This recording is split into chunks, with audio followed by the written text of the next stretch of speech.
Jean-Marie Stavikowski, 74 ans, est la mémoire d'usineur Denain. Il a religieusement tout conservé de cette époque, des livres, des coupures de presse, des photos, jusqu'aux bombes lacrymogènes. L'atmosphère devenait irrespirable, le climat était particulièrement tendu. Dès lors, on ne voyait plus très bien quelle issue pouvait être trouvée.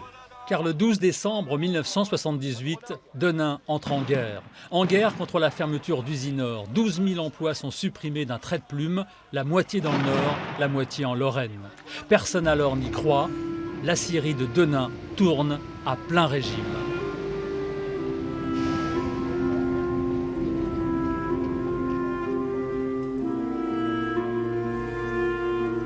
Nous, on parlait qu'on avait fait 2 millions de tonnes. On était des recordman. Donc chez nous, les meilleurs, les plus forts, les plus beaux. À l'instant T, c'était comme ça, quoi. On était quand même 2 millions de tonnes de sorties. Non, mais en Europe, on était les meilleurs. On produisait, donc on était bon. Bah oui. De toute façon, on nous demandait que ça, nous. Nous, on nous demandait, vous produisez, c'est tout, quoi. On ne demande pas de réfléchir. Hein. Mais Usinor est un géant au pied d'argile.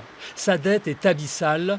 Le groupe sidérurgique est sous perfusion de l'État, jusqu'à ce que l'État coupe les vivres. Toutes les manifestations qui suivront à Denain, Valenciennes, Paris n'y changeront rien.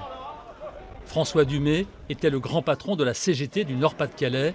40 ans plus tôt, il était de tous les cortèges que les gens du Nord descendront à Paris, et lui aussi ne pouvait y croire. De vivre, de travailler et de décider au pays. C'est le ciel qui nous tombe sur la tête parce que effectivement, on avait subi dans le Nord déjà des attaques à travers les délocalisations du textile.